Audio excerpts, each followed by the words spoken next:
This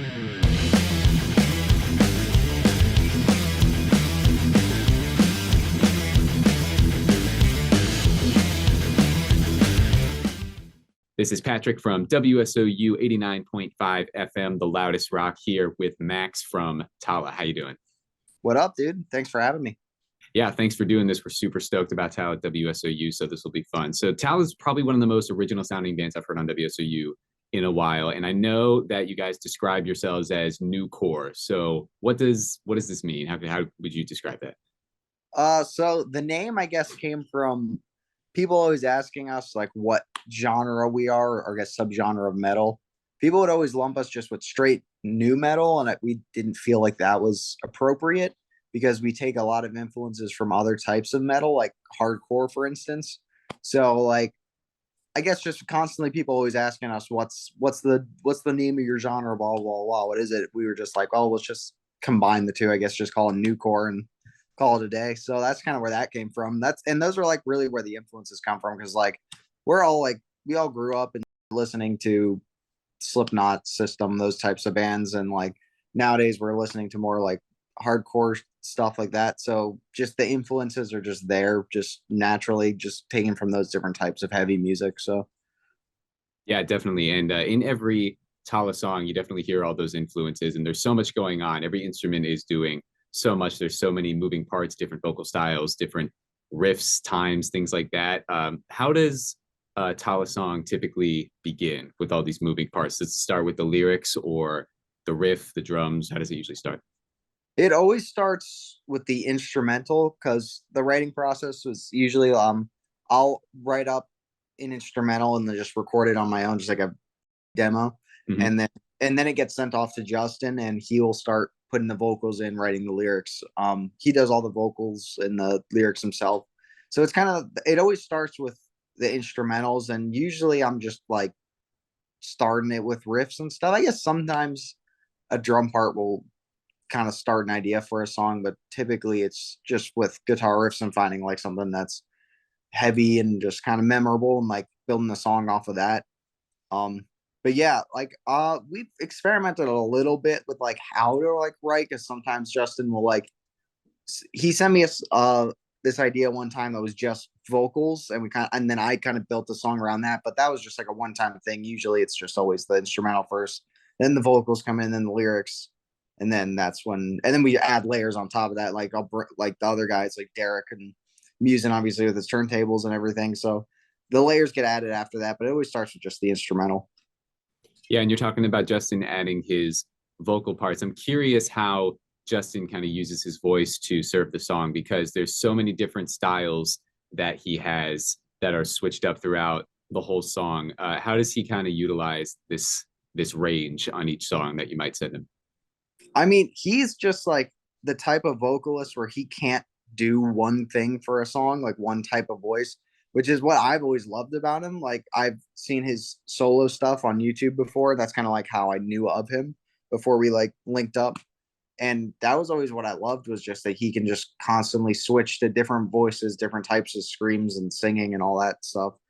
And so like when he gets an instrumental, I guess he just kind of feels it out with like um just depending on like how the part feels and stuff. But I know for a fact too, it's like when he's in the zone and he's like in a section, it's not gonna just be one thing the whole time. It's just naturally that's the way he is, the way his voice is, and what he wants to do. He's just constantly flowing and changing and doing different things, which is awesome. And like it fits the instrumental in my opinion. Like we kind of do weird stuff sometimes, so it fits to have a vocalist that can get more experimental with his voice. Yeah, for sure. And you also mentioned about the use of turntables, programming, and samples, stuff like that, which is one of my favorite parts about these new Tallah songs. You know, we've seen that with Slipknot and Korn, but the samples with Tallah just add so much energy, really take the songs to the next level. What can you tell us about the programming in these songs? Yeah, that was something we wanted to add from the beginning, I guess. Like we didn't really know, we were like, oh, we're gonna get a turntable player, but we were like always doing layers and sound effects and stuff like that. Actually, like one of our old guitarists, his name was AJ. He was with us from the start for a little bit. He used to kind of do similar stuff like that, but he would just do it on guitar with his crazy pedals and stuff. So once we were kind of like look at him really make that more noticeable. We are like, we should just get someone that can actually just make this their job. So we linked up with Musin, and he learned turntables too. So we're like, yeah, let's have him scratching over some of the songs and stuff. But yeah, it's fun. I mean, a lot of that kind of comes into when we're in the studio, is like when that kind of gets added. Like we'll have the songs, and sometimes a lot of the times I'll have like transition ideas and like different things kind of mapped out already, and I'll like talk with Musin and be like, these are the spots where maybe we should put some scratching or different sound effects and noise stuff like that. But a lot of the time we'll get kind of loose ideas, and then once we're in the studio sitting down with Josh, who's our producer, we'll really just kind of dig into it and figure out exactly like what the vibe of these kinds of sounds should be. And like we'll have the spots, and Musin will have like a couple different ideas for scratching, but then it kind of gets narrowed down there. So it's pretty cool. We'll figure it out kind of beforehand, but it doesn't get like nailed down perfectly until we're like in the moment, which I kind of dig.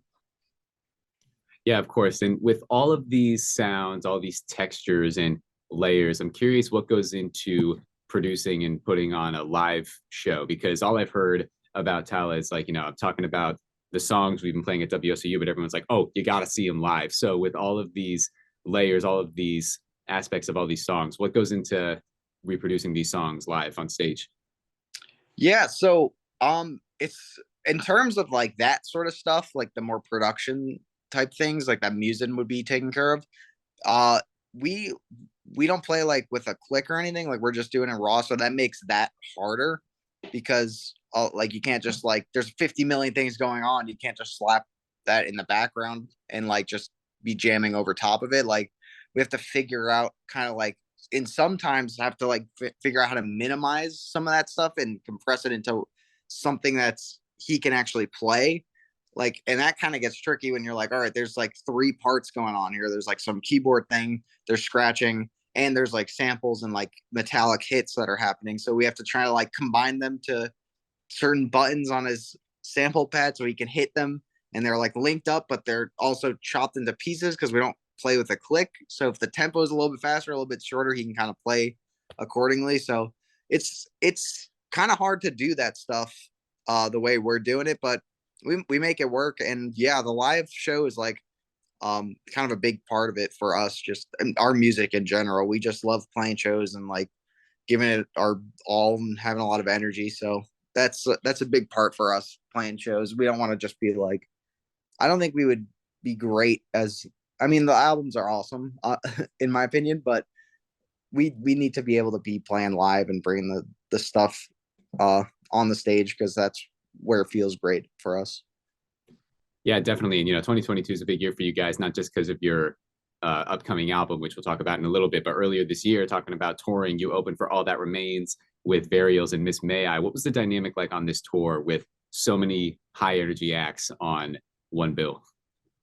It was fun, honestly. We've been wanting to play with Varials for a long time, specifically because we've been kind of friends with them for a minute. Like around the first time we had like a show, a Tallah show back in the day. I think it was like our second or third one. Like Mitch and some of the Varials guys were there, so we've kind of known them for pretty much the whole time we've been in band, and I've always wanted to play some shows. So it was great to be able to tour with them finally. I know like some guys like Justin are like big into All That Remains, so to be able to play with them was really cool. But yeah, I don't know, it's been fun, and we just did a tour with Attila as well.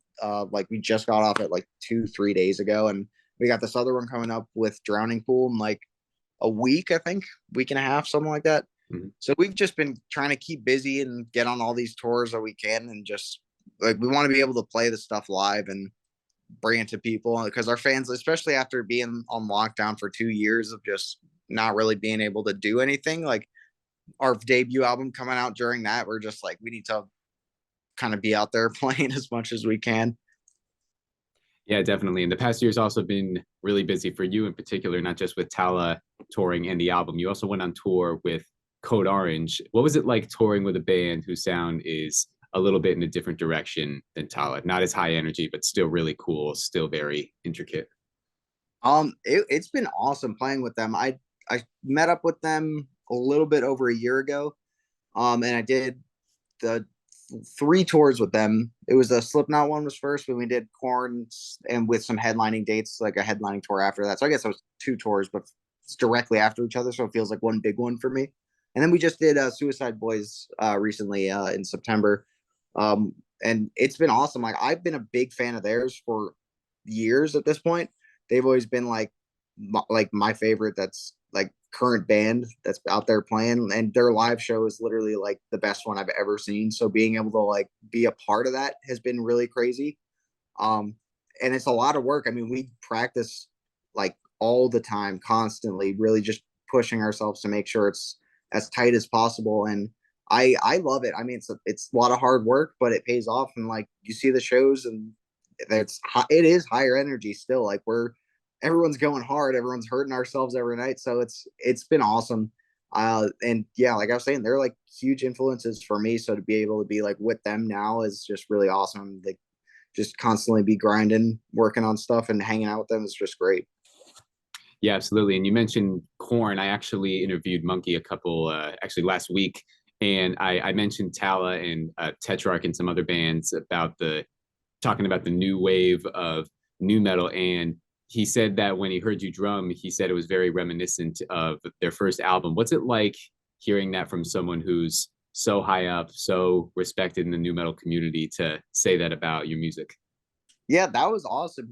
I talked with him a bunch on the tour, and he was telling me how he was like with the Tallah stuff because it reminded like him of like the way they were kind of back in the day, and I thought that was awesome. Like obviously, like I grew up on those albums, those early Corn CDs, and so to be able to hear that from him was really cool, and I totally was stoked on that, and just to be able to have him like be hearing the stuff and digging it was really sick. So yeah, it's honestly awesome, like to be able to hear that from someone like him. So yeah, that sounds amazing. Let's talk about this upcoming album you have out in November. It's called The Generation of Danger. I know this album has a concept behind it. What can you tell us about the album's premise? So that I can do a very like general explanation of it because that's more of a Justin question, and Got it. just because he does all the concepts and the stories himself, like that's totally his department. And but this one's, yeah, it's a concept. People were asking if like, oh, this takes place from like right after Metriphagy or something like that, because the last album was also a concept, but it's a new story. It's not the same characters or anything. So it's a brand new concept. And yeah, it's pretty much like this scientist guy that's like kidnapping his sort of co-workers and stuff that at this company that he works for. I'm gonna do a very bad job, and Justin's gonna be like, oh, you should have just passed it on to him. But anyway, he's just like doing these like crazy experiments on them based on their like desires and like that. So it's, to me, it kind of like feels almost like Saw-esque, but it's not Saw because it's still a concept and it's like individual things. It's not like that, but I don't know. I think it's cool. It's kind of like it fits the vibe that we're going for, and we always just want to do like some weird with our with our albums. So as long as it's weird and it always just kind of fits in with the music that we got. Yeah, definitely. And the concept sounds really dark, and I know that's what a lot of people have been saying about Talah's music. It's a very darker side of hardcore and new metal. And I know you also said that this album is a new era for Tallah. You said you wanted to take your first album and go to like 150%. And I definitely hear that on all these songs. What did you do during the writing and recording of this album that gave it that intensity that you didn't do on your last? I guess part of it is like with the last album was our debut, so I obviously had like a sound in my head of like what I wanted it to be like, but it didn't exist yet because I hadn't written it. So it was a lot of figuring out kind of like how I wanted this heavy sound that I had in my head to actually sound. And I mean, we did a great job with it. I'm totally proud of Metriphagy and everything we've done with that album. But now that like that's done and like I have that, I'm kind of like now I know exactly kind of what I'm going for. So with this album, I was able to just kind of really kind of do things better in a way, if that makes sense. Like the choruses are way catchier in my opinion. The heavier parts are heavier. I mean, I know that's like not the coolest answer to say that like you're just like, yeah, everything's just better now, but it just feels that way because we've been doing it for longer. We know what we want more now, and we're able to like lock that in and nail it. And we spend a lot of time. I mean, this album's been worked on for 3 years at this point. We like even were working on this stuff before Matrifugy was even completed. Like we had the EP, No One Should Read This, which turned into Matrifugy. But before we turned that into a full album, I was working on some of these songs. So they've been in like constant rotation with like what we've been working on and just constantly tweaking them, evolving them, and just trying to make them as best as possible. So I think it really paid off just being able to grind on these songs and get them to where they are. Yeah, definitely. And you said that going into this album, you had a sort of a vision of what you wanted it to sound like. And with that combined with the premise of the lyrics and the concept, do you think going into the album with a plan like that affects the recording of it? I guess in some ways, I feel like if you overthink it when you get into the studio, it can kind of be a bad thing because then you just start questioning everything that you're doing, which was not the case on this because we had done so many demos of these songs. Like we've recorded them, like I did my early demos, which was just me like riffing with like a drum program. And then we've done like 2 different sets of just full band, like jamming it out in like a home studio sort of thing. So we've just been with them for a ton of time. And when we got with Josh, we were just kind of like, all right, this is what we already know what we want to do. Let's stop overthinking it. It's great as it is. And let's just get in there and nail it and just kind of like see what it's like after like the 2-3 weeks that we were working on it. And we got to the end of it and we're like, this is literally exactly what we're trying to do. So sometimes it's like when you go into it with that strong of a plan, you want to do all the like prep work that you can for as long as possible. Like I was saying, we've been doing it for 3 years, but once you're actually in that moment in the studio, like just get the stuff that you've already been working on out because you don't want to just constantly just be like, oh no, I gotta redo this and change that while you're like in the studio for some reason. Cause like you put all that time in already, like get it out in that session, I guess.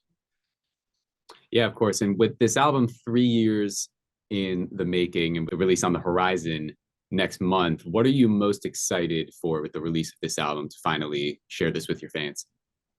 I mean, like I was saying, it's kind of like been worked on for so long. So to be able to be like, I've been listening to this for so long now, other people can actually hear it finally is going to be great. And we got like a couple of the singles, like we just put out For the Recognition like a week or two ago, and that's one of my favorites on the album. And I think people were really digging it. I did the video as well, which was a lot of fun. Um, so yeah, I guess just once it's out finally and people can listen to it, I'm gonna be stoked. The live shows, like we've already talked about like what we want to do. It's gonna be a little bit different than like what we've been doing, like different look and stuff. So to be able to like kind of bring that to life as well is gonna be a ton of fun. But yeah, mainly I just want to be out already so I can see what people think of it. Yeah, definitely. And I got to ask you about the 2 songs from the album, from the 2 singles so far that we've been playing on WSOU. One is Telescope and the other is Shaken Not Stirred. So I spend all my time here. That's been pretty much my soundtrack for 2022. So Nice. I think it's cool because I think these songs are kind of 2 different ends of this album. Shaken Not Stirred is a little more melodic, has a little bit more hook, and then Telescope has just so much intensity. When you're making an album like this with those different sounds, where's your mind day to day when you're recording? Yeah, I mean that is a good example of like 2 extremes on the album because Telescope's very fast and chaotic the entire time, and Shaken's a little bit more like I guess groove based. Like it's a slower tempo. It's more based on just like this like heavy riff and the more melodic chorus and bridge of the song. So Mm-hmm. they're kind of like 2 different ends of the spectrum for us, which was I guess like when you go into it, you don't really plan on that. Yeah. Just the way that me and Justin write specifically is just like as long as it's memorable and it's got its heavy parts, we're happy with it. But yeah, I mean, it's been great. There's a lot of different stuff on this album that kind of gets experimental, honestly, which some of that stuff hasn't even been released yet, but those aren't going to be on the singles. So um yeah, once you're in the studio and that stuff gets put together, it's really cool to kind of hear that, like, even though it wasn't intentional, you got songs that are way more melodic and other songs that are super chaotic, but it still feels the same in a way, like it fits in the same vibe Mhm. and on the same album. So yeah, I mean, thanks for playing those songs, by the way. Yeah, definitely. Yeah, those are also just really good ones to kind of capture what the vibe of the album's going to be like as well. Yeah, of course. And something else that I have to ask you about is Aladdin, which is when Tallah covered songs from the Aladdin soundtrack. Where did this idea come from? You know, you're making a new studio album, you're touring, you're playing with Code Orange. Where did you find the time to cover these songs from Aladdin? That was old. I mean, that was just supposed to be a joke for April Fools, and it's still out there publicly for some reason. And it kills me seeing that as like in our discography because it was just a joke that was going to be on our Patreon. Which, by the way, if you sub to our Patreon, we got like a bunch of like exclusive stuff on there. But anyway, that was supposed to be just like some fun exclusive thing that we did as like a joke on April Fools to just prank people and be like, "Yo, we got this new EP coming out," and then we just have this recording of that Aladdin EP or the soundtrack. But yeah, I mean, it was just a joke. It was just for fun. We were in lockdown, so we were just like, what can we do that's to just with people on April Fools? And that was just an idea we had, and we just went with it. Yeah, definitely. So, uh, coming close to the end here, what else can we expect from this album? Um, like I was saying, I got into a little bit earlier, but there's more experimental stuff that we kind of went into it. So it's like it's kind of a little bit of a taste of just other weirder stuff that we can do. Um, and that's all on like songs that aren't released yet. So like the songs that are just not singles, they're just on the album. So when the album drops, I'm really curious what people are going to be thinking of songs like that. Like for example, Wendred is one of them. That song's got a ton of different elements in it and different changes with the structure that I'm really curious to see how people take that because in my opinion it's one of my favorite songs because of all that weird stuff that's going on there and the experimenting that we've done like not only just like with the songwriting, but the instrumentation as well. Like we're using a lot of different instruments that we don't typically use, which was really fun to do in the studio. So that type of stuff is what I'm looking forward to the most when the album comes out. Yeah, definitely. So, one question that I have to close with, which is something that I ask all my interviews, is if you could pick one Tallah song to send out to aliens for them to listen to, which one do you think it would be?